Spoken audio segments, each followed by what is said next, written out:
Se había pedido el día jueves, les recuerdo a los que estuvieron y a los que no, que si podían leer el libro de Ruth, porque el libro de Ruth es un libro que se lee muy fácilmente, es un libro muy cortito, pero a pesar de que es un libro corto, pequeño, en cuanto a extensión literaria se refiere, es un libro muy grande en cuanto a su grandeza espiritual. Encontramos unas lecciones realmente maravillosas, ¿eh? Así que en esta tarde vamos a disfrutar de la exposición de la palabra a través del libro de Ruth. Y vamos a orar en este momentito para pedir la bendición del Señor. Queremos, como siempre, dar la bienvenida a todos, especialmente a los que probablemente esta tarde estén por primera vez. Yo veo caras nuevas en esta tarde. Espero que estén a gusto, que estén cómodos y que podamos disfrutar todos de la palabra del Señor en este momento. Padre Celestial, te damos muchas gracias por este tiempo hermoso de alabanza, de adoración que hemos tenido. Gracias, Padre, por este lugar que tú nos has provisto para alabar y adorar tu nombre. Queremos pedirte en esta tarde que bendigas, Señor, este estudio de tu palabra, que seamos buena tierra donde pueda ser sembrada tu bendita y poderosa palabra. Quita todo obstáculo, todo impedimento, abre nuestra mente, nuestro corazón, nuestro oído espiritual, para que podamos aprender y descubrir las maravillas de tu palabra, Señor. Ponemos delante de ti, pedimos tu bendición, que todo cuanto aquí se haga y se diga sea para tu gloria y tu honra. Gracias también por los hermanos de diferentes naciones que en este momento a través de internet están en sus hogares, en sus países, también escuchando tu palabra. Bendícelos también a ellos y a todos y a cada uno de nosotros. Aquí estamos para aprender de ti. En el nombre de tu amado Hijo Jesús. Amén y amén. Vamos al libro de Ruth, por favor, rápidamente. Ya se han leído unos versículos en esta tarde. Para los que han leído el libro, saben perfectamente que es un libro que está a continuación de la historia de los jueces, lo cual no significa que ya la historia de los jueces pasó al pasado, a la historia, y comienza una etapa nueva, sino que la historia de la familia de Elimelech y su esposa, Noemí, y de sus hijos, se lleva a cabo durante el período de los jueces. La mayoría de los comentaristas dicen que pudo ser, por lo que a continuación les voy a leer, que lo que le ocurrió a Elimelech y a Noemí y a su familia fue probablemente durante el tiempo de Gedeón, el juez llamado Gedeón. Por una sencilla razón, porque dice en el libro de los jueces que durante el tiempo de Gedeón, el pueblo de Israel hizo lo malo ante los ojos del Señor. Y el Señor ya les había dicho muy claramente que una de las cosas que le podían ocurrir en el futuro, que de hecho ocurrió, es que vendría hambre a la tierra. Y curiosamente, si leemos la historia de todos y de cada uno de los jueces, que es una historia de casi 300 años, muy larga, encontramos que en el tiempo, en el periodo de Gedeón, fue cuando hubo hambre.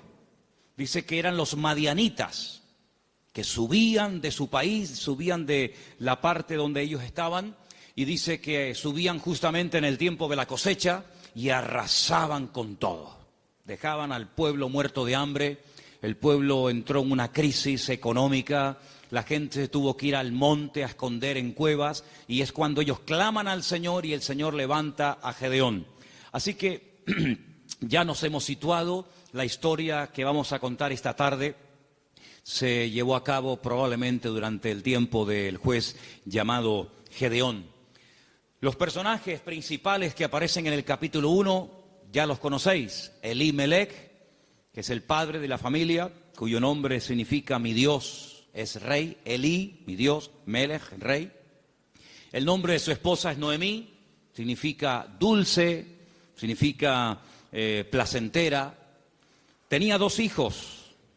El mayor se llamaba, como dice aquí, versículo 2 de Ruth capítulo 1, Malón y Kelión. Malón significa débil, enfermizo.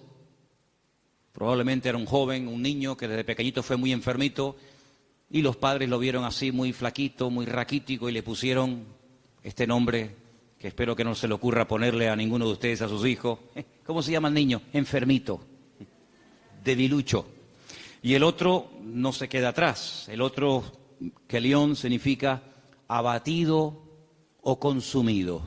Dicho en términos modernos, el hecho polvo de la familia. ¿Qué familia? Bueno, ellos viven en una pequeña población llamada Bet-Lehem, cuyo nombre significa la casa del pan, en la provincia de Judea, el mismo pueblo donde tiempo más tarde nacería el rey David y donde mucho tiempo después nacería nada más y nada menos que el Mesías, el Señor Jesucristo. Ellos ven que el país está pasando por un momento terrible, diríamos hoy en día de paro, de crisis, de pobreza, de miseria, y deciden irse a vivir al extranjero, concretamente a Moab. ¿Qué país sería hoy en día Moab? Bueno, sería el territorio que ocupa Jordania, ¿vale? Hay muchos lugares desde Israel, estando uno viajando por la carretera de Israel, que lo que separa a Jordania de Israel es simplemente la frontera natural del río Jordán y la frontera natural del Mar Muerto. Si tú estás en Israel y ves perfectamente Jordania enfrente de ti. Bueno, pues a ese país llamado Moab, en aquel momento, es donde Elimelech dice, bueno, vámonos de aquí porque aquí nos vamos a morir de hambre, no hay trabajo, no, hay hambre, hay escasez, y se van a vivir a Moab. Los moabitas, como ustedes saben, es para situarnos un poquito, los moabitas eran descendientes de una de las hijas de Lot. Ustedes se acuerdan que cuando Sodoma y Gomorra fue destruida, las hijas de Lot pensaban que el único hombre que quedó vivo de toda la tierra era su padre. Y entonces ellas deciden emborrachar a su padre, mantienen relaciones con él, y de esa manera pues la raza humana no se extinguiría. Y entonces una queda embarazada, la mayor, su hijo lo llama Moab, de ahí vienen todos los moabitas, todos los que son hoy en día de Jordania, y también los amonitas, la otra hija. Eran idólatras, el dios principal que se adoraba en Moab era Quemos, una idolatría terrible, y a ese lugar, simplemente porque hay trabajo, y simplemente porque hay comida, sin importarle el ambiente espiritual donde va a meter a su familia, allí se va Elimelech, el aventurero, y claro, con el paso del tiempo, lo que pareció o empezó muy bonito, termina en una auténtica tragedia. La Biblia nos enseña que el padre muere, Elimelech muere, no sabemos de qué, Noemí quedó viuda, pero tenía 2 hijos. Y los hijos eran los responsables de cuidar de sus padres cuando estos eran mayores o quedaban viudos. Pero con tan mala suerte, dirían algunos, que sus 2 hijos, da a entender el texto que murieron los 2 en el mismo tiempo, el mayor y el menor. Los judíos entienden que esto fue una especie de castigo o de consecuencia de haber depositado su confianza en los campos de Moab en vez de en el Dios vivo. Y es que yo creo que problemas vamos a tener siempre durante toda la vida. Ahí no está la cuestión. La pregunta es, ¿cómo vamos a reaccionar los creyentes cuando tengamos problemas? Porque cómo reacciona la gente del mundo, ya lo sabemos. Pero ¿cómo debe de reaccionar un hijo, una hija de Dios, una familia cristiana, creyente en el Señor, cuando vienen tiempos difíciles? De paro, de enfermedad, de muerte, de separaciones de los padres o problemas económicos. ¿Cómo vamos a reaccionar ante la adversidad? Bueno, no se le ocurrió otra cosa a Elimelech que decir, vámonos de aquí y nos vamos a Moab y empezamos de cero. Bueno, esos eran sus planes, pero dice la Biblia que a veces nuestros pensamientos no son los pensamientos de Dios. Y allí, de la noche a la mañana, hermanos, aquello que empezó tan bonito, terminó siendo una auténtica tragedia. 3 viudas. Orfa, la que se casó con uno de los hijos de Elimelech y Noemí. Ruth, la otra que se casó con otro hijo. Y también Noemí. 3 mujeres solas ante el peligro. En aquella época no había pagas, ni había ayudas del gobierno, ni del Estado para mujeres viudas. Ya el Señor en su palabra, como vamos a ver en esta tarde, había organizado un sistema para ayudar a los más necesitados, a los colectivos más desfavorecidos, como eran las viudas, los huérfanos, también, como no, los extranjeros. Vamos a verlo dentro de un momento. Pero Noemí decide regresar. Ahora, si ustedes han leído detenidamente el libro, se van a dar cuenta que lo más probable es que las propiedades, sobre todo las tierras que eran en su día de Elimelech, él las tuvo que vender o hipotecar para poder marcharse con su familia al extranjero. Eso es algo que ha hecho muchísima gente que han venido de otras naciones. Tal vez en esta tarde hay alguien aquí entre nosotros que dice, pues eso es lo que yo he tenido que hacer. He tenido que hipotecar mi casa o pedir un préstamo a un banco o vender un terreno que yo tenía en Bolivia, en Argentina, en Ecuador, en Brasil o donde fuera para poder venir a España, a Europa y empezar una vida nueva. Evidentemente eso lo tuvieron que hacer ellas, porque después vamos a ver que efectivamente eso fue lo que pasó. Así que ya no tienen propiedades, ya no tiene marido, ya no tiene hijos y ahora no solamente está viuda, sino que ahora ya tiene unos cuantos años encima. Y el presente y el futuro es realmente terrible, terrible. Las dos nueras le dicen, no te preocupes, nosotras vamos a ir contigo, te vamos a apoyar, te vamos a sustentar. Pero hay un momento en el que Noemí se vuelve y les dice las siguientes palabras. Estamos en Ruth capítulo 1. Noemí le dice en el versículo 8 a sus dos nueras, andad, volveos cada uno a la casa de su madre. Que el Señor haga con vosotros misericordia, como la habéis hecho con los muertos, sí, con vuestros maridos y conmigo. Que el Señor os conceda hallar descanso, cada uno en la casa de su marido. Luego las besó y ellas alzaron la voz y lloraron. Realmente la tristeza, el desánimo, la depresión, la angustia, el miedo se había apoderado de estas tres pobres mujeres.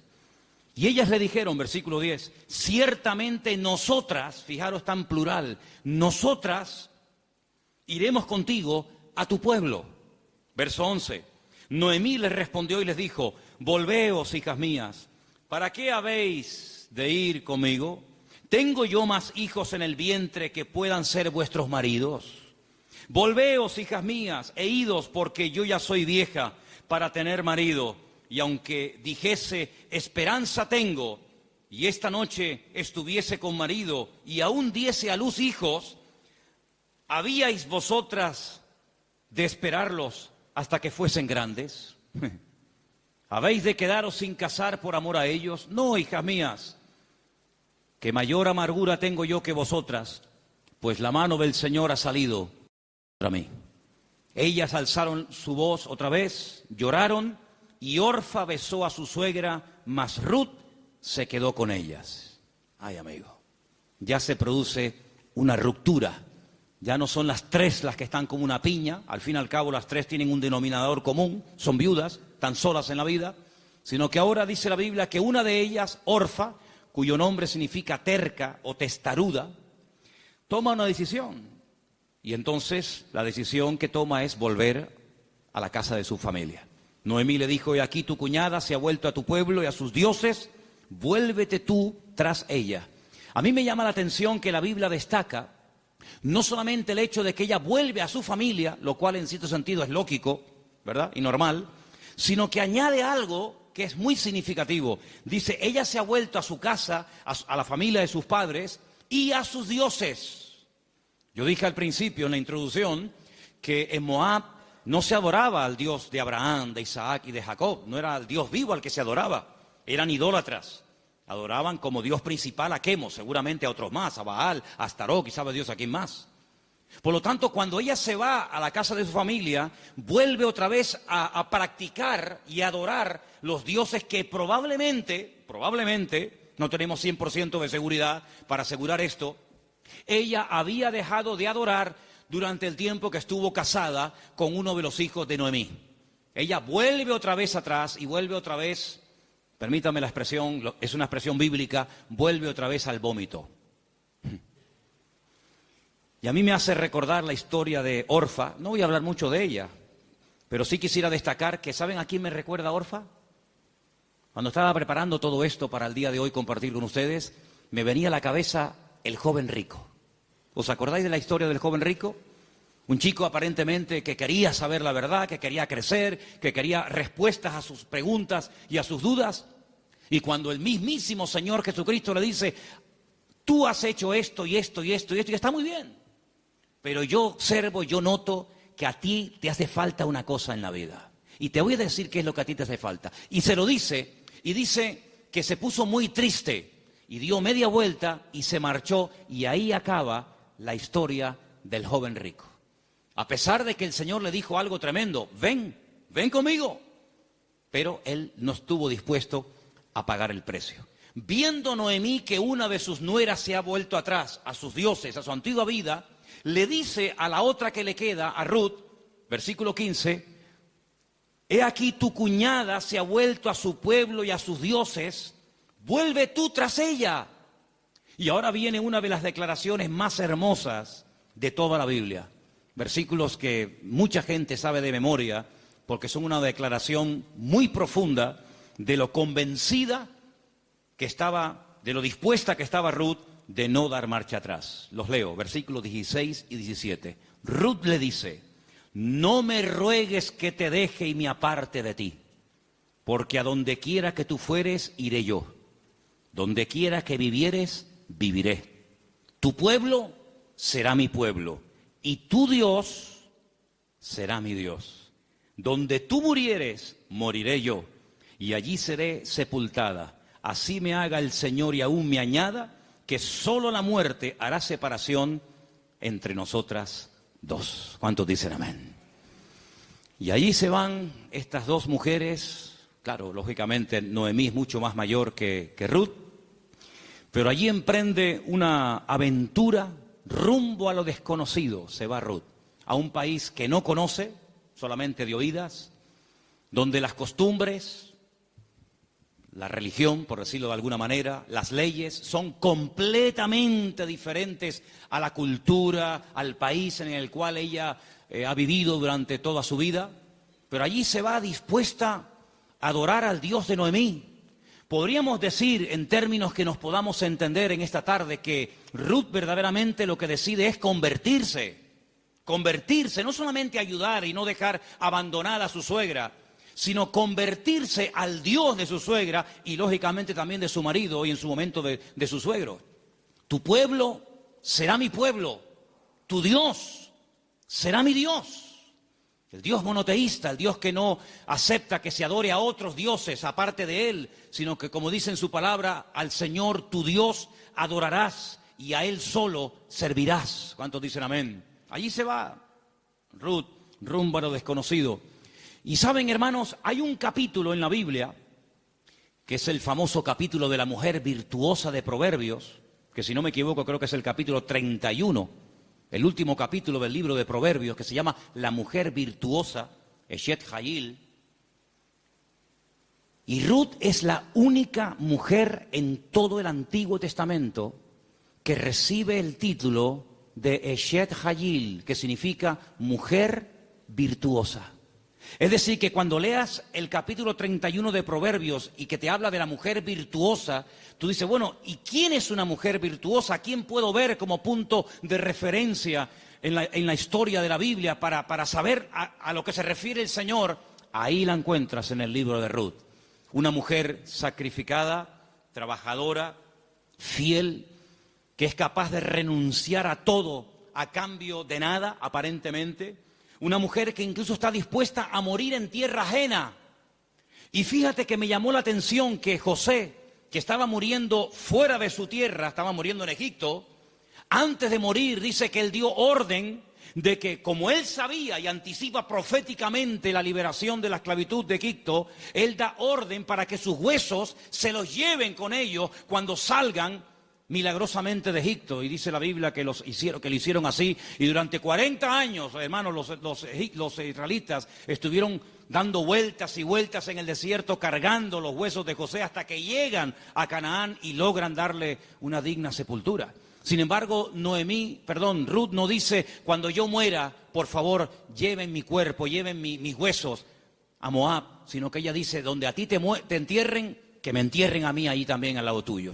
Sí, una mujer decidida, una mujer comprometida, en otras palabras, una mujer con las ideas claras. ¿Cuántos dicen amén? ¿Cómo vamos a reaccionar frente a la adversidad? Porque si huyeron de Israel, de Betlehem, huyeron a Moab para buscar una mejor vida, ahora la tortilla se ha dado la vuelta. Ahora cuando regresan, ya sin marido y sin hijo, y con unos cuantos años encima, sola, viuda y sin recursos, hipotecada hasta las cejas y con otra nuera que la acompaña, pues no piensen ustedes que el retorno fue mejor que la ida.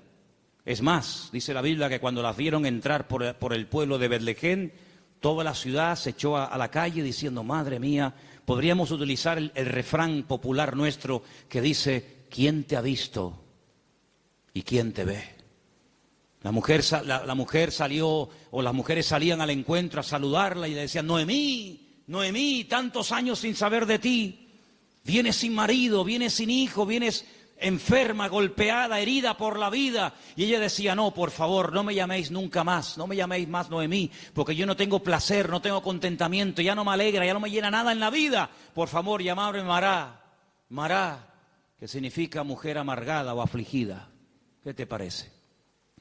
Y ahora uno dice, bueno, ¿y ahora qué? ¿Ahora qué? ¿A qué se van a dedicar estas mujeres? Ahora sí quiero que vayamos al libro de Levítico, donde hay unos versículos que pocas veces se leen,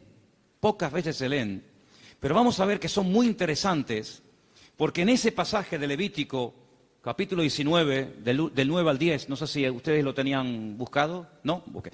Capítulo 19 de Levítico, vamos a leer una ley que solamente existía en el pueblo de Israel en aquel tiempo. Y es una ley tan extraordinaria, tan increíble, que fue lo que ayudó en cierto sentido a restaurar la vida de Ruth y de Noemí en aquel nuevo país para ella.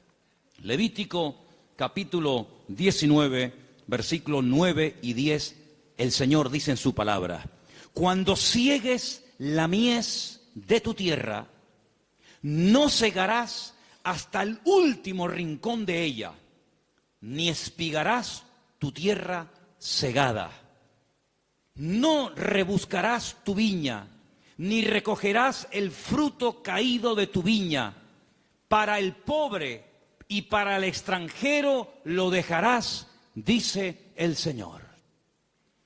¿Qué es lo que hacía la gente? Cuando iba a coger la cosecha, arrasaban con todo.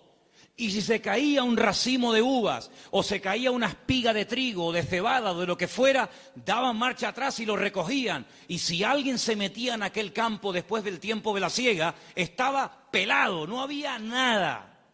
Sin embargo, el Señor dice, ustedes van a ser diferentes. Esto es una ley donde el Señor muestra su amor y su compasión por el pobre, por el huérfano, por la viuda, por el extranjero, por el que no tiene prácticamente ningún recurso para buscarse la vida, como el caso de Ruth y de Noemí. Ustedes cuando vayan a cegar, no sean avariciosos, no quieran acapararlo todo. Oye, si se cae una espiga, déjala. Si hay un rinconcito que no quieres, digamos, cosecharlo, meter la hoz, déjalo ahí en un rinconcito, para que cuando ustedes terminen, pues puedan entrar los que no tienen tierra, los que no tienen trabajo, las viudas, los extranjeros, los pobres, los huérfanos, y puedan de alguna manera conseguir algo para llevarse a la boca. Y eso es lo que utiliza Ruth. Como ella sabe, evidentemente por los labios y por la influencia buena de Noemí sobre ella, le dice, vete a espigar, vete hoy a buscar la vida. Noemí, ¿a dónde va a ir la pobre? Si la pobre ya está vieja, está enferma, está cansada, está desanimada, pero allí se va Ruth. Y si ustedes han leído el libro, dice que se va antes de la salida del sol y cuando llega la noche aún está espigando en el campo. Es increíble. Ella podía haber recogido menos, pero ella está recogiendo para ella y también para su suegra Noemí. Y hay un momento en el que la invitan a comer. El dueño del terreno, un tal Booz, del cual hablaremos ahora, dice, ¿esta mujer quién es?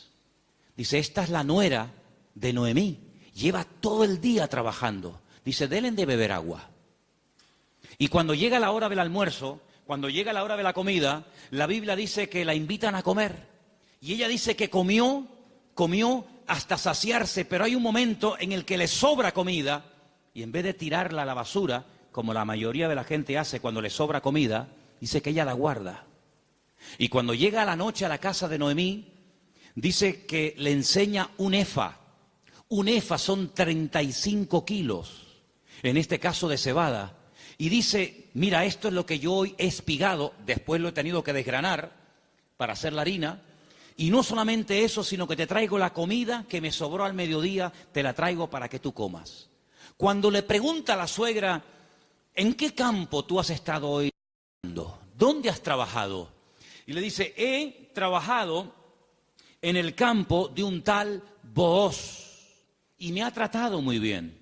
Le ha dado orden a sus criados, a los jornaleros, de que no se metan conmigo, de que no se rían de mí, de que me traten bien, de que no me hagan pasar vergüenza. Y le dice Noemí, pues si en ese lugar te ha ido bien, sigue ahí. Eso me llama mucho la atención. Dice, no cambies de campo. Si en un sitio te ha ido bien, ¿para qué ir a otro sitio? Ayer estábamos en el sur y hablando con un señor venezolano que ha montado un negocio, me dijo una frase que yo en mi vida había oído y nos gustó mucho y nos impactó. Y dijo, nunca vuelvas al lugar donde un día fuiste feliz. Porque si vuelves a un lugar hace años donde fuiste feliz, nunca más volverás a experimentar la felicidad que añoras. Oye, me impactó aquello. Y me vino a la cabeza el texto que dice, nunca digas que los tiempos pasados fueron mejor que el tiempo presente. Dice, porque no hablarás con sabiduría. Pero Noemí se da cuenta de que hay un hombre que se llama Booz y resulta que se da cuenta la viuda Noemí de que ese tal Booz, cuyo nombre significa mi fortaleza, resulta que es Goel. Ahora hablaremos de esta palabra que es una palabra de vital importancia en la Biblia. Aprendan de esa palabra. Viene del verbo Gaal. El verbo Gaal en hebreo significa libertar. Goel es la palabra que se traduce al castellano por la palabra redentor. Ahora vamos a ver lo importante que era la figura del Goel, porque en cierto sentido vamos a ver que Booz es un tipo de Cristo. Fíjense qué importancia tiene esto.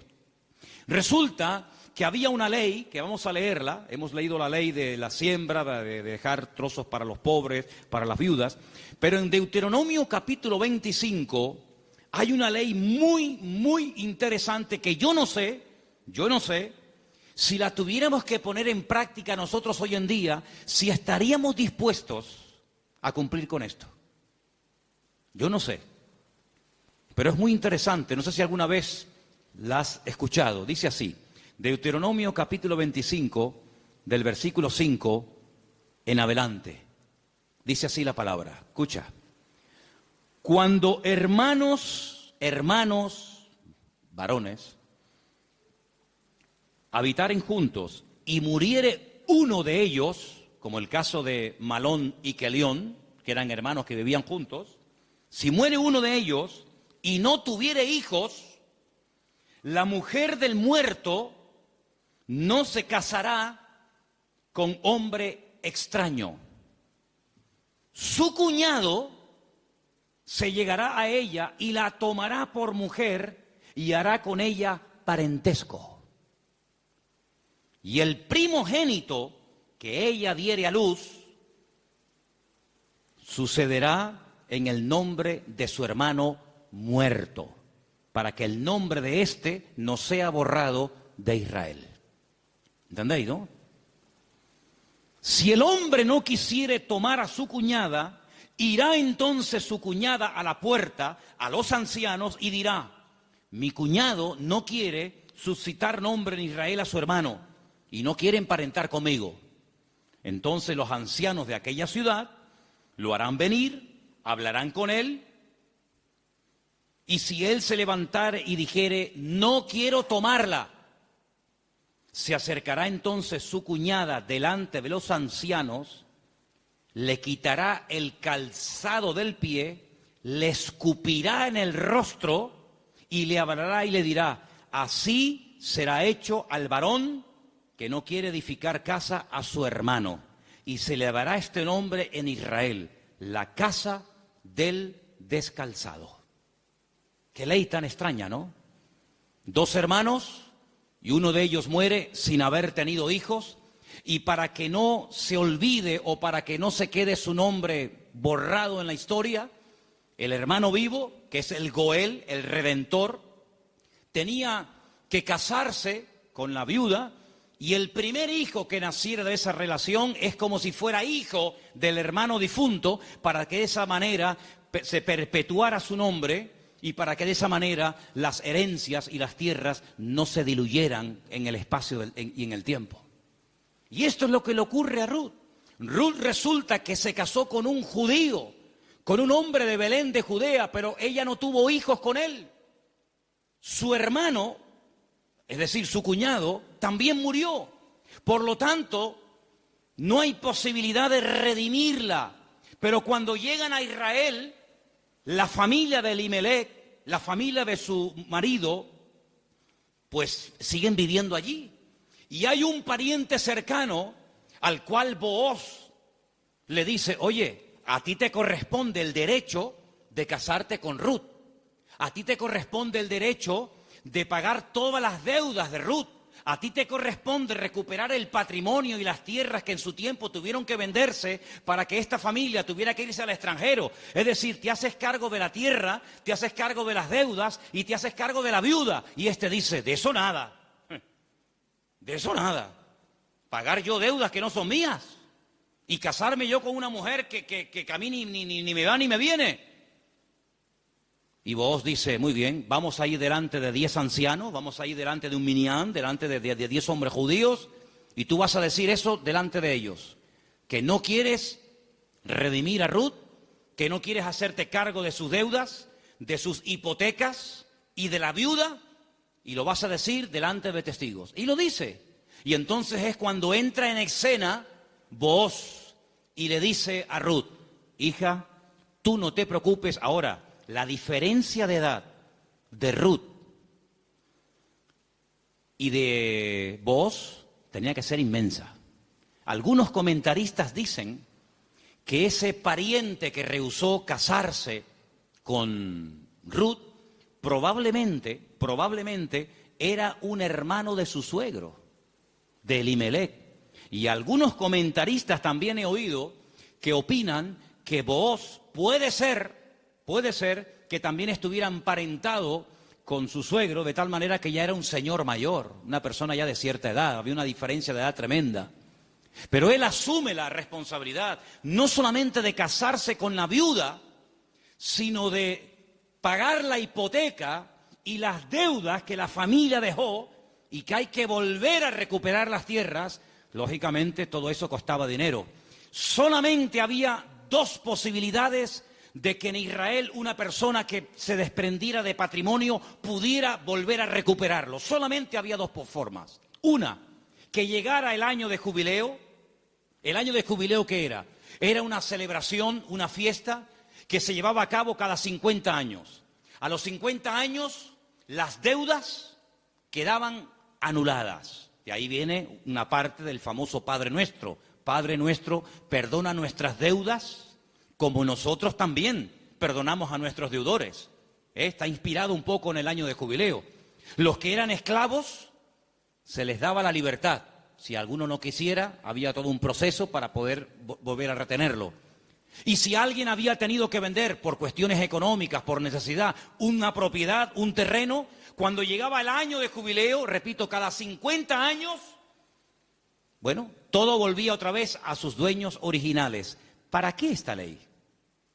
Para recordarle al pueblo de Israel que la usura, el querer cada vez tener más y más y más y más y más, a cambio de las desgracias ajenas, eso no se podía dar en el pueblo de Israel. Cada 50 años se empezaba de cero. Nadie le debe nada a nadie. Los ricos no iban a ser cada vez más ricos y los pobres cada vez iban a ser más pobres. De esa manera era una ley justa, una ley donde se le daba oportunidad al que se había endeudado y jamás iba a poder pagar las deudas. Fíjate qué terrible la ley de los desahucios en España. 600.000 familias, 600.000 familias, multiplica por 3 o 4 miembros cada familia, estamos hablando ya de millones de personas, tuvieron que dejar la casa que no podían pagar. Los padres en algunos trancarle la nómina y un alto porcentaje se lo quitó. Es decir, un sistema faraónico donde te ofrecían todo los bancos a cambio de nada, y te llamaban y te ofrecían todo llamándote a tu casa, y una vez que te tienen en su territorio, te aprieta el nudo, amigo, y de aquí no sales nunca. El sistema del faraón en los tiempos modernos. En vez de faraón, llámalo como quieras. Sin embargo, Dios en su palabra jamás iba a permitir que su pueblo cada vez fuera de mal en peor, endeudándose de tal manera que al final era imposible hacer frente a semejantes deudas. Y una cosa también muy importante, aunque no es el tema a tratar, entre hermanos no se podían dar préstamos con intereses. Ustedes saben que hay personas que están pagando muchos años y todavía la deuda no se ha pagado. Lo que están pagando es simplemente parte de los intereses, porque son tan elevados que por una regla de 3, cuanto más pagas, más debes. ¿Cómo se come eso, hermano?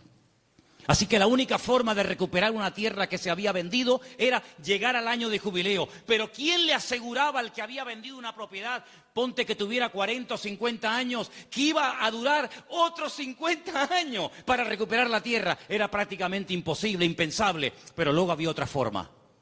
Era otra forma, pero claro, ahí había que tener mucho amor y mucha compasión.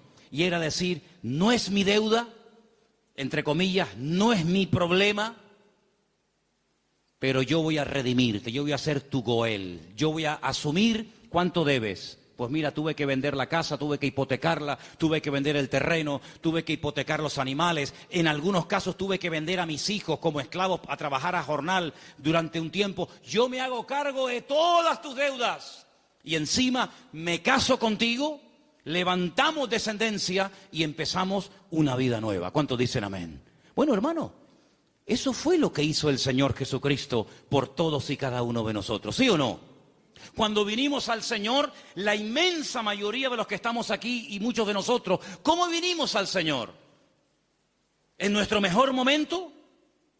Yo pienso que la mayoría de los que nos hemos convertido al Señor, cuando vinimos a los pies de Cristo, vinimos en nuestro peor momento. Algunos desanimados, otros enfermos, otros enganchados, otros esclavos de no sé qué, de no sé cuánto. Pero el Señor Jesucristo dijo, a ver, ustedes tienen una deuda tremenda. Y una deuda no con un banco, no con una financiera. Ustedes tienen una deuda conmigo. Y es una deuda que no se puede pagar con trabajo, ni con dinero, ni con lágrimas, ni con sudor. Es una deuda que solamente se puede pagar con sangre. Pero no cualquier sangre, sino con la sangre preciosa de Jesucristo. Y vuestra miseria, vuestra hipoteca, vuestra crisis material y espiritual, yo me hago cargo de ella. Y yo os compro a precio de sangre. Y por eso podemos leer en Primera de Pedro unos versículos tremendos, donde basados en la ley del Goel, el que redimía al que estaba destruido, Pedro dice, tenéis que saber, hermanos queridos, Primera de Pedro 1:18, que habéis sido rescatados. Eso fue lo que hizo Booz por Ruth, rescatarla, redimirla. Vosotros fuisteis rescatados de vuestra vana manera de vivir, la cual recibisteis de vuestros padres. No con cosas corruptibles como oro o con plata, sino con la sangre preciosa de Cristo, como de un cordero sin mancha y sin contaminación, ya destinado desde antes de la fundación del mundo. Cristo, antes de que existiera Adán y Eva, antes de que existiera el jardín del Edén, Él sabía que un día iba a venir a este mundo a morir en la cruz por los pecadores. Desde antes de que el mundo existiera, ya Él sabía que su destino iba a ser ese. Desde antes de la fundación del mundo, pero manifestado en los postreros tiempos por amor de vosotros. Y mediante Él, ¿cuál creéis en Dios? Quien le resucitó de los muertos y le ha dado gloria, para que vuestra fe y esperanza sean en Dios. ¿Cuántos dicen amén? Este Booz es un hombre tremendo. Es un hombre que dice, bueno, yo soy rico, tengo tierras, tengo de todo. ¿Qué necesidad tengo yo de meterme ahora, permítame, en estos líos? Asumir deudas que yo no contraje. Si Elimelech hipotecó sus tierras y tuvo que vender sus casas, ¿a mí qué me importa? Diría alguno. Y si tuvo que irse al extranjero a buscarse la vida, y si allí murió él y sus hijos, y ahora hay una serie de mujeres que están las pobrecitas sin nada en la vida, ¿yo qué tengo que ver con todo esto? Pero Booz no es un hombre frío, insensible. Booz es un hijo de Dios. Y los hijos de Dios tenemos corazón, no solamente cabeza. ¿Cuántos dicen amén? Hay que tener corazón. Hermanos, en las vestiduras del sumo sacerdote, que las tenéis ahí si queréis ver cómo eran. El sumo sacerdote llevaba en su pecho los nombres de las familias de Israel, las tribus de Israel, Judá, Benjamín, Zabulón. Y el sumo sacerdote decía, pero si yo no soy de la tribu de Judá, ¿yo para qué tengo que llevar el nombre de una familia que no es la mía? ¿Por qué tengo yo que llevar en mi pecho el nombre de la tribu de Zabulón? Si yo soy levita. Pero es que el Señor le enseñó al pueblo de Israel a través del sumo sacerdote que para servir a Dios y para creer en el Señor y hacer su voluntad, uno tiene que tener corazón. ¿Cuántos dicen amén? Hay tanta insensibilidad, hermano, incluso en el pueblo de Dios. Sí, dicen que España es un país muy solidario, el país de más donaciones de órganos del mundo. Sí, está muy bonito. Pero hermanos, el mundo no nos tiene que dar ejemplos a nosotros, ni lecciones de solidaridad y de amor, sino que somos nosotros los que deberíamos ser la gente más solidaria y los que más apoyamos al necesitado del mundo, porque para eso el Señor nos ha puesto en esta tierra. Y Booz dijo, no, yo no me voy a limpiar las manos como tú que te has limpiado las manos, porque los que habéis leído el libro, os habéis dado cuenta que cuando al pariente cercano le dicen, oye, que hay unas tierras que son preciosas, están abandonadas, porque Elimelech se tuvo que ir al extranjero, pero son unas tierras hermosas. Este dijo, uy, estas son para mí, porque ahora junto las mías con las de Elimelech, y cuando yo me muera, mis hijos tendrán más herencia. Y tiene unos campos, y tiene unos olivares, y tiene, pero Booz le dice, pero espérate un momento. No solamente hay que recuperar tierras y propiedades, sino que aquí hay algo muy importante, y es que aquí hay una vida. Aquí no solamente hablamos de cosas, aquí hablamos de seres humanos. Qué interesante que Faraón decía, llévense las bestias, llévense los animales, pero déjenme las mujeres y los niños aquí. Qué curioso, ¿no? Interesante, ¿no? Y Booz dijo, no, si tú no quieres hacerte cargo de esta situación y no quieres coger todo el paquete, sino lo que te interesa, y renuncias, entonces yo hago acto de presencia. Y ahí entra Booz en escena, y dice la Biblia que se casan, y desde el momento en el que Ruth entra en contacto con Booz, su vida cambió radicalmente. Pero yo pregunto, ¿y este hombre tan bueno, tan solidario, con un corazón de oro, que sin comérselo ni bebérselo, se encuentra de la noche a la mañana teniendo que asumir una responsabilidad tremenda de atender a una viuda, con lo que eso conlleva, de atender también a una suegra que no era la suya, pero que viene en el paquete también incluida, de tierras, de hipoteca? Este pedazo de hombre, ¿de dónde salió? Algunas hermanas solteras que están orando para tener un compañero, un varón en la vida, dice, pero Señor, súpleme un Booz. ¿Dónde están esos hombres? Bueno, yo no sé dónde están, pero yo te digo una cosa, yo sé de dónde salió este.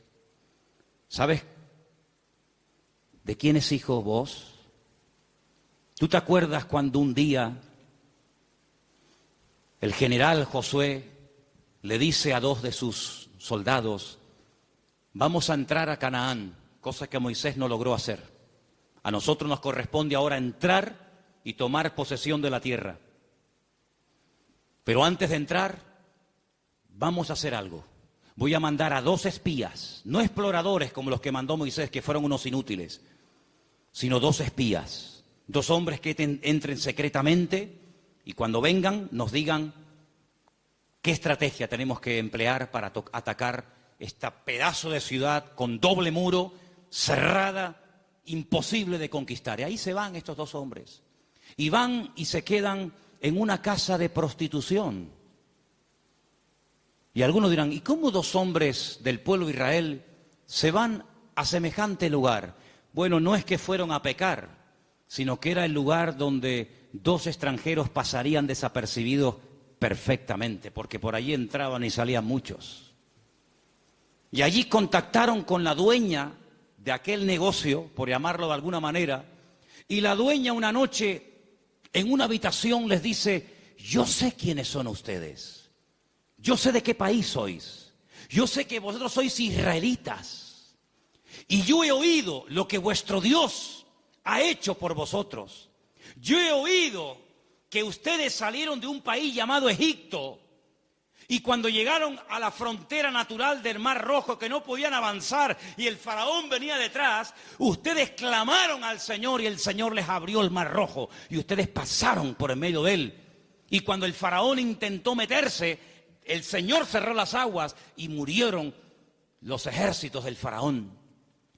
Y ustedes entraron por el desierto y hemos oído lo que el Señor ha hecho por vosotros y por eso la ciudad está muerta de miedo y ha desfallecido nuestro corazón. Yo suplico, yo ruego por amor de vuestro Dios que cuando entréis y toméis posesión de la tierra, porque sabemos, y dice así, sabemos que Jericó va a ser tomada y conquistada por vosotros, que tengáis misericordia de mí y de mi familia. Y estos hombres se quedan sorprendidos porque esta mujer está contando las noticias de hace 40 años. ¿Tú te acuerdas de lo que leíste en el periódico hace 40 años? Bueno, algunos dirán, pero si yo no tengo más que 25. ¿Pero alguien se acuerda aquí de lo que leyó en un periódico hace 40 años? Ella lo tenía fresco en su mente. Vienen a por nosotros, nuestros días están contados. Esta tierra no nos pertenece. Vienen los hijos de Dios, viene el Dios de Abraham, de Isaac y de Jacob. Tengo que tomar medidas preventivas, tengo que salvar mi vida y la de mi familia. Y los espías le dicen, vamos a hacer algo. Si tú no te chivas, si tú no dices que hemos estado aquí, si tú no vas ahora con el cuento al capitán de la guardia o al rey de Jericó, sino que tú mantienes el secreto. Y el día que nosotros entremos en la ciudad, tú estás dentro de la casa con toda la familia que quiere ser salva, nosotros te protegeremos a ti y a toda tu familia. Y como va a ser esto algo tremendo, porque aquí va a haber una conmoción, un terremoto, esto va a ser un cataclismo terrible, y una ciudad tan enorme, para saber diferenciarla de tantas casas, coge este trapo de color rojo, lo amarras ahí por fuera de la ventana. Yo le diré a los soldados cuando entren a tomar posesión de Jericó, que donde hay un trapo rojo colgado ahí en la ventana, ahí no entren, que esa es la casa de Rahab, la ramera. Y dice la Biblia que ella vivía entre un trozo del muro y el otro, entre muro y muro. Toda la ciudad cayó, no cayeron los muros de Jericó, hermano, ¿sí o no? Cayeron los muros de Jericó, pero la casa de Rahab no cayó, pero no estaba en el muro. Pero el que confía en el Señor verá cómo caen a su lado 1000 y 10.000 a su día. Mas a ti no llegará, dice la Biblia. Toda la ciudad cayó, hermano, como añicos. Pero la casa de Rahab se quedó ahí. Y ella se va a vivir con su familia al pueblo de Israel. Y se casa, dice la tradición, con uno de aquellos espías que se llamaba Salmón. No es que se casó con un pescado. Se casó con un señor que se llamaba Salmón. Y queda embarazada. Y cuando da luz, nace nada más y nada menos que un hijo que le pusieron Booz. Ay, amigo, así que Booz era el hijo de Rahab, la de Jericó. Sí, amigo. ¿Qué te parece? ¿Cómo una persona puede cambiar la vida cuando pone su mirada y su confianza en las manos del Señor? De ser una mujer como era en Jericó, a lo que llegó a ser cuando lees el árbol genealógico, los antepasados de Cristo, en Mateo capítulo 1, te encuentras que en el árbol genealógico de nuestro Señor Jesucristo aparece nada más y nada menos que Rahab, aquella mujer salvada milagrosamente de la destrucción de la ciudad de Jericó. Es que en el libro de Ruth hay algo que predomina, hay un hilo conductor que lo encuentras por todas partes y es que nuestro Dios es un Dios que es un especialista en restaurar vidas destrozadas. ¿Cuántos dicen amén? No solamente es un Dios que echa fuera demonios y un Señor que levanta al caído y un Dios que sana a los enfermos y que salva a los pecadores, sino que es un Dios que le encanta restaurar vidas destrozadas y cuanto más difícil, mejor lo hace. ¿Cuántos dicen amén? Dile al que está a tu lado, nuestro Dios es un Dios que restaura las vidas. ¡Aleluya! Nuestro Dios restaura las vidas. ¡Aleluya! Vos, el Goel, el Redentor, asume sus responsabilidades, sabe que el primer hijo va a ser considerado no como suyo, sino como hijo del difunto, del marido de Ruth, pero no le importa, porque él no se quiere llevar la gloria en ningún momento, sino que él quiere hacer la voluntad del Señor, aunque el precio a pagar sea ese. Y por querer preservar el nombre, la memoria, el recuerdo del primer marido de Ruth, este hombre pasa a la historia por ser un gran hombre de Dios. ¿Te das cuenta? Lo que uno siembra es lo que uno cosecha. ¿Cuántos dicen amén?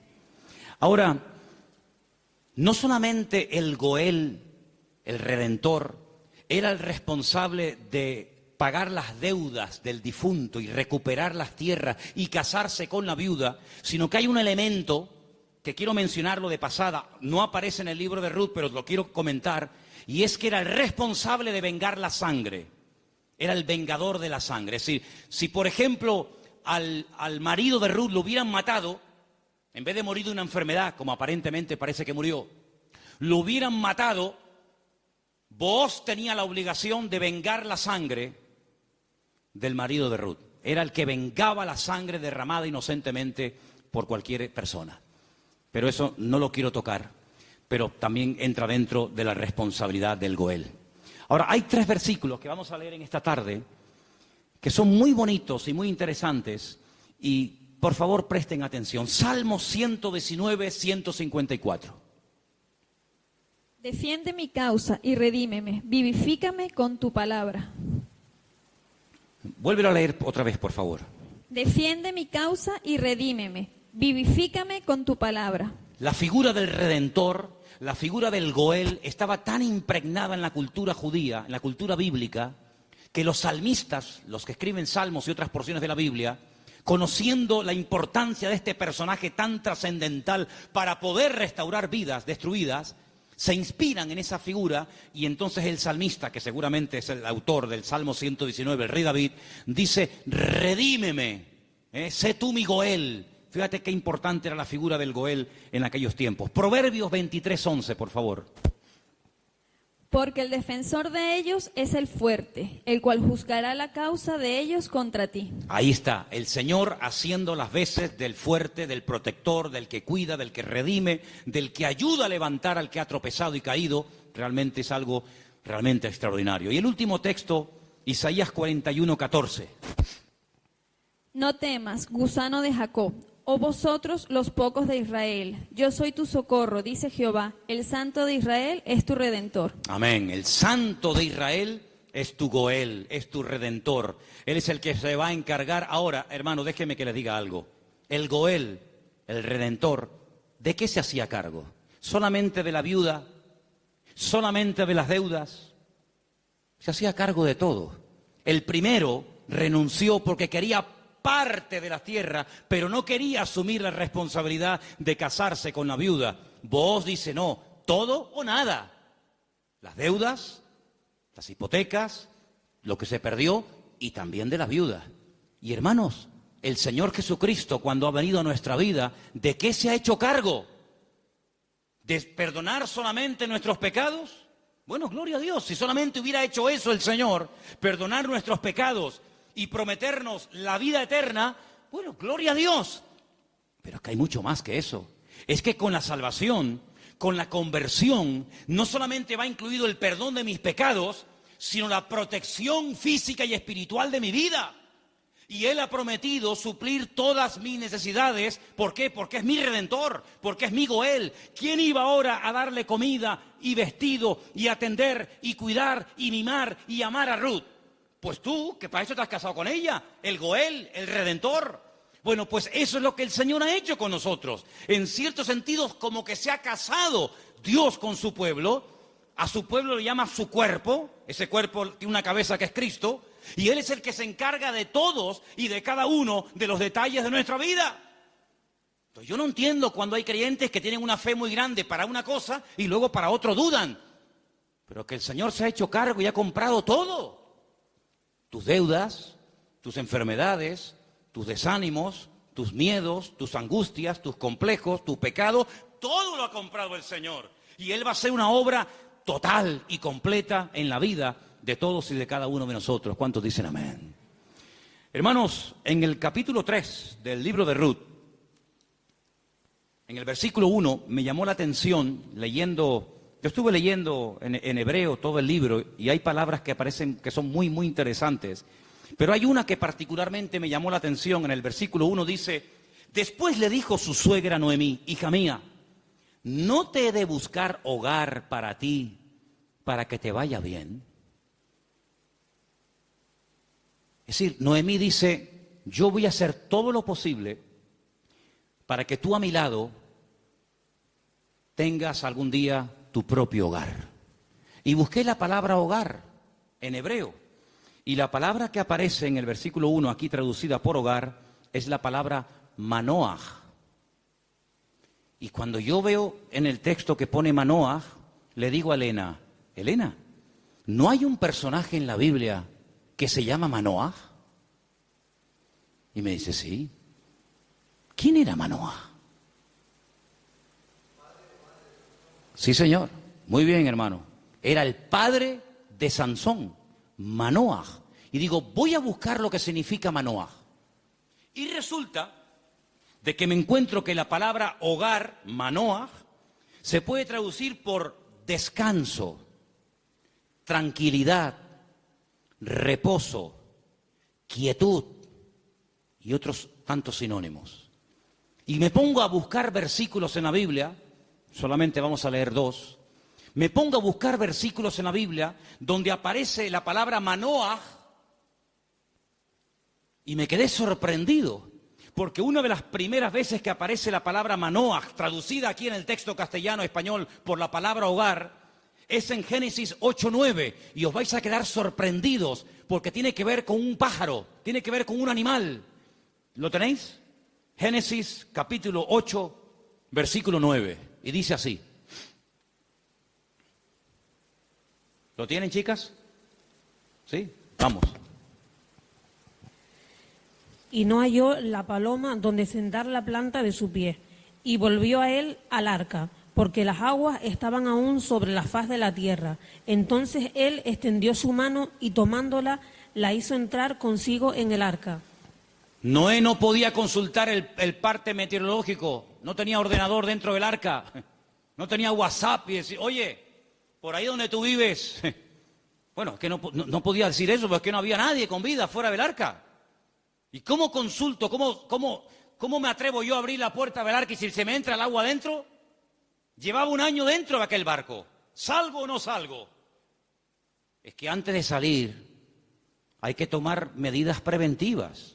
No te tires a la piscina si no hay agua. No, hermano, eso es fe. No, eso es locura.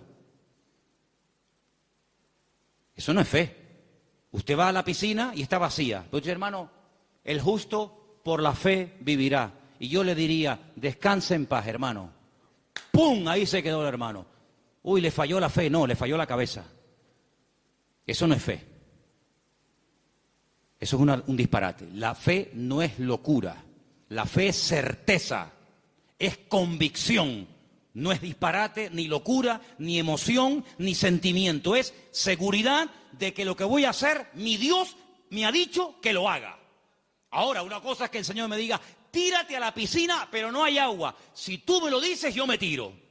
Pero si tú no me lo dices, yo no me tiro ni loco. ¿Cuántos dicen amén?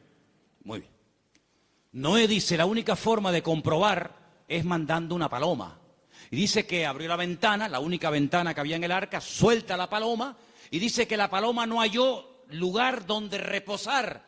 Claro, estaba todo anegado en agua, todavía no había bajado el nivel de las aguas, y ahí aparece la palabra Manoaj. No había reposo, no había un lugar donde poder decir: bueno, aquí me quedo, y aquí crío mis polluelos, y aquí me hago mi palomar, y no sé qué, no sé cuánto. No había. ¿Por qué? Porque las circunstancias todavía no estaban preparadas para salir del arca. Y otro versículo muy conocido, que ustedes se lo saben de memoria, donde aparece la palabra Manoaj, es en el Salmo 23, versículo 2. Veamos si queréis el 1 y el 2.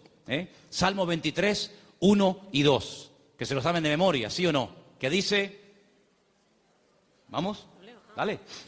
Jehová es mi pastor, nada me faltará. En lugares de delicados pastos me hará descansar. Junto a aguas de reposo me pastoreará. Junto a aguas de reposo, allí donde hay calma, donde hay quietud, allí me pastoreará el Señor.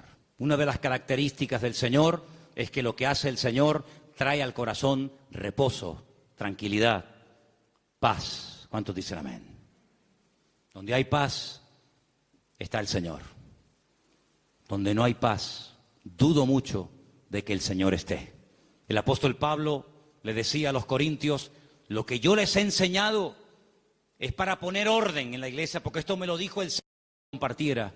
Porque en nuestras iglesias lo que caracteriza a nuestras congregaciones es el orden. Pero si alguien quiere ser contencioso, allá él. Por lo tanto, hermanos, lo que Noemí le está diciendo a su nuera, Ruth, es que el anhelo de su corazón es que Ruth logre tener algún día un reposo, que logre tener un sitio de tranquilidad donde sea feliz. Y por eso se traduce por la palabra hogar. Y yo pregunto una cosa: ¿y tu hogar cómo está esta noche? ¿Tu hogar es un lugar de reposo? ¿Tu hogar es un lugar de calma y de quietud y de paz? Porque si no lo es, la culpa no la tiene Pedro Sánchez, que dimitió ayer.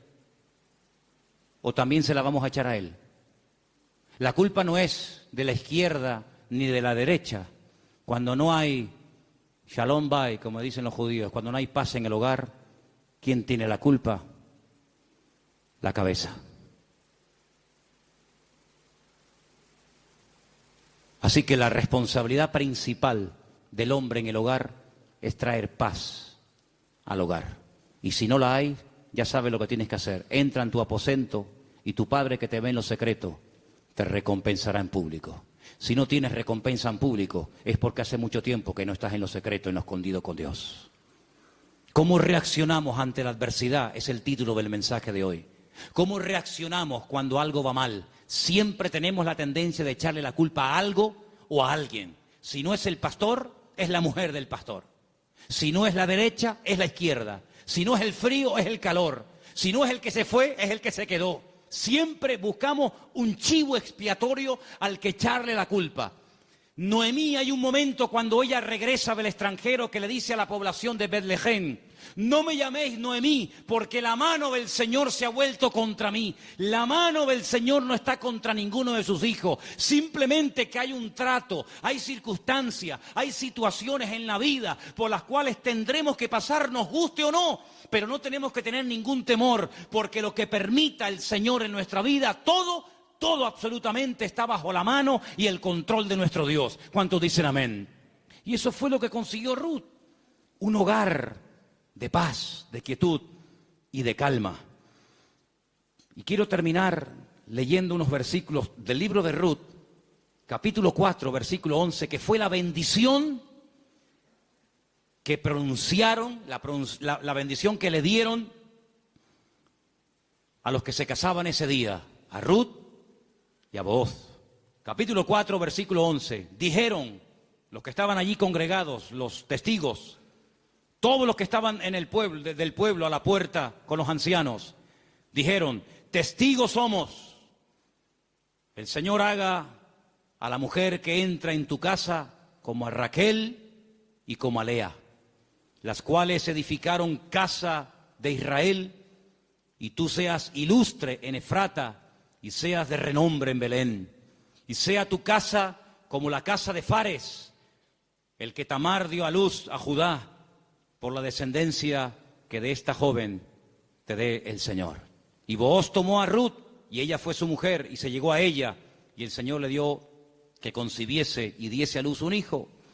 Y hermanos, los últimos versículos del libro de Ruth dicen así, el verso 21, Salmón, el papá de Booz, es decir, el suegro de Ruth, engendró a Booz. Booz engendró a Obed, que significa servidor, el que sirve al Señor. Qué bonito, ¿eh? Obed engendró a Isaí, e Isaí engendró a David. Luego, si no me equivoco, Ruth fue bisabuela, ¿sí?, del rey David. ¡Qué cambio, hermanos! ¡Qué cambio! ¿Cómo empieza el libro? Una familia destruida, una familia que no sabe a dónde disparar, que no sabe a dónde irse. Miseria, hambre, he tenido que hipotecar la casa, he tenido que vender los terrenos, sin nada. a la aventura, ¡ala! Nos vamos a Moab. Y sin tener en cuenta que el Señor prohibía categóricamente la unión entre el pueblo de Israel y otras razas, resulta que sus hijos, hombre, claro, ¿con quién se casaron Kelión y Maleón? ¿Con quién se casaron los hijos de Noemí y los hijos de Elimelech? ¿Con quién? Pues con mujeres del país donde fueron a vivir. Sí, ese es el futuro que le vas a dar a tus hijos. Si con la cosa de darle un mejor futuro material, has traído la ruina espiritual a tu casa. Claro, ya sabemos que Dios toma lo destruido, lo roto, lo que no es, para hacer maravillas. Pero ¿para qué te vas tú a Moab? ¿Te vas a meter en la boca del lobo? No, es que allá hay trabajo. ¿Y tus hijos? ¿De quién se van a enamorar? ¿Con quién se van a casar? Con mujeres idólatras. La primera responsabilidad de un padre en una casa con sus hijos, más que darle estudios y una buena carrera, es darle un futuro espiritual a sus hijos. Y Moab, dicho sea de paso, no era el mejor lugar para llevar a una familia a vivir. Prueba de ello que mira cómo terminaron, muertos todos. Todos terminaron muertos, del padre hasta el hijo mayor y hasta el hijo menor. Gloria a Dios que por ahí aparece la misericordia del Señor y que a través de Booz la familia vuelve a remontar vuelo y vuelve a recuperar el ánimo y la esperanza. Pero hermanos, no es tiempo de experimentos. No es tiempo de será por aquí, será por allá, será esto. Vamos a descubrir los principios establecidos por el Señor en su palabra. La vida de un cristiano no es un laboratorio donde hacemos experimentos. Será esta, será aquella, será fulano, será mengano. Vamos a orar seriamente al Señor. Encomienda al Señor tu camino. Confía en Él y Él hará. Aleluya. Y no te impacientes por motivo del que prospera en su camino, porque pronto serán cortados y como la hierba verde se secarán, dice la palabra. En otras palabras, aprendamos a esperar en Dios. Mira, consiguió más, mucho más, en poco tiempo Ruth y Noemí, en la tierra donde el Señor estaba, que todos los años que Elimelech se pagó en el extranjero, que no le sirvieron absolutamente para nada. La respuesta no estaba en Moab, la respuesta estaba en Belén, más cerca de ellos de lo que se imaginaban. Y yo solamente quiero decirte algo. ¿De dónde viene el Señor Jesucristo? Los antepasados de Cristo, ¿quiénes son? ¿No son Obed? ¿No es Booz? ¿No es Rahab? ¿No es Ruth? ¿No es el rey David? ¿No es la tribu de Judá? ¡Claro que lo es! Luego, fíjate tú cuando una persona hace, como dice la Escritura, las cosas decentemente y con orden, las bendiciones que a corto y a largo plazo pueden llover y caerle a la vida de esa persona. Por lo tanto, hermano, no te precipites. Espera en el Señor, porque el libro de Ruth es muy pequeñito, 4 capítulos, pero es tan grande en lecciones. Y sobre todo, júntate con el que te puede edificar, pégate como una lapa. Ustedes saben lo que es una lapa, ¿verdad? Pégate como una lapa a la persona que te puede bendecir. Le dice, y termino, Noemí a Ruth, no te separes de vos. Esta noche quiero explicar esto, porque puede ser que algunos lo leyeron y dijeron, pero ¿qué le estaba proponiendo la suegra? Dice, esta noche, vístete bien, úngete, ponte tus mejores vestidos, lávate, averigua dónde está durmiendo vos, en la era, tú vete a la era. Cuando él esté dormido, tú te pones a sus pies. Y uno está diciendo, pero bueno, ¿qué le está proponiendo Noemí? Era la forma de la época de recordarle al Goel, oye, hey, que estoy aquí, por si no te has dado cuenta. Dice que ella se acurruca a los pies de Booz y a medianoche, cuando seguramente Booz toca el cuerpo de Ruth, se asusta y dice, ¿pero tú quién eres? No le pudo encender la luz, era todo oscuro y dice, yo soy Ruth la moabita. Te recuerdo que tú eres el Goel, extiéndeme tu manto. Y entonces ahí es donde él se da cuenta de que en la vida no solamente es tener tierras y criados, sino que hay una responsabilidad muy cerca de ti, la cual tienes que asumir.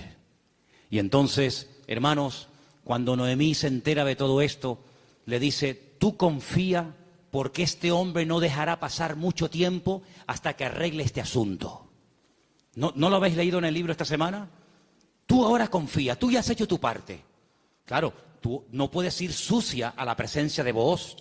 Cuando tú vas a presentarte ante la presencia del Señor, tienes que lavarte. Lo que hacía el sumo sacerdote, lavarse afuera en el lavacro, las manos, los pies, el cuerpo, para luego entrar a la presencia del Señor. Tú haces exactamente lo mismo que hacía el sacerdote, pero tú lávate. ¿Por qué? Porque si tú vas oliendo mal y quieres conquistar y quieres llamar la atención a Booz, sí, se la vas a llamar, pero se la vas a llamar mal. Vas a decir, oye Ruth, ¿no te podrías lavar un poquito, por favor? Vístete bien, arréglate. Haz tu parte y tú tranquila, tú ya has hecho lo tuyo. Yo te aseguro de que este hombre no dejará pasar mucho tiempo hasta que este tema sea solucionado. Hermanos, si esa era la confianza que tenía Noemí en Booz, al ser un hombre de Dios, que al percatarse, al estar informado de una situación que solamente él podía solucionar, ¿cuánto más nuestro Padre Celestial nos dará las cosas que nosotros pedimos y pedimos con fe si sabemos esperar en Él? No dejará pasar mucho tiempo el Señor hasta decir, yo asumo mis responsabilidades y mi responsabilidad es ser tu pastor, proveer tus necesidades, cuidarte y protegerte todos los días de tu vida.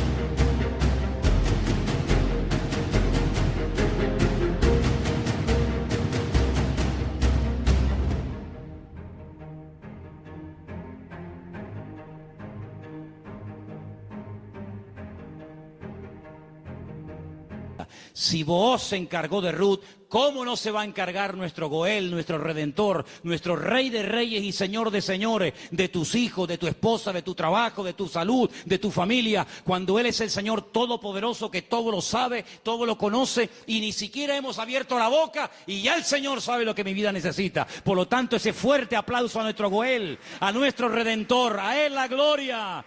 Él cuida de mi vida, aleluya. Fuerte ese aplauso al Señor. Él cuida de nuestra vida, hermanos. Amén. Amén. Amén. Amén. Amén. Amén. Aleluya. Cierra tus ojos, hermano. La paloma volvió por la tarde, después de dar vueltas y vueltas y vueltas y no encontrar un lugar donde poder posarse y descansar. Noé entendió que aún no era el tiempo. Pero ¿sabes qué? Ya nosotros no vamos a dar vueltas y vueltas y vueltas buscando, como dijo Pedro, ¿a dónde vamos a ir si solamente tú tienes palabras de vida? Aleluya. La búsqueda ya se detuvo hace tiempo, cuando nos dimos cuenta de que bebiendo de los pozos de esta vida siempre volvíamos otra vez a tener sed, hasta que probamos el agua viva de nuestro Dios. El que bebe de este agua volverá a tener sed, pero el que bebe de mí nunca más volverá a tener sed. Bendito sea tu nombre, Señor. Ahí donde estás, cierra tus ojos, inclina tu rostro, habla con tu Goel, habla con tu Redentor. Dile, Señor, hazte cargo de mi vida, Señor. Hazte cargo de mi casa, de mi familia, de mis hijos.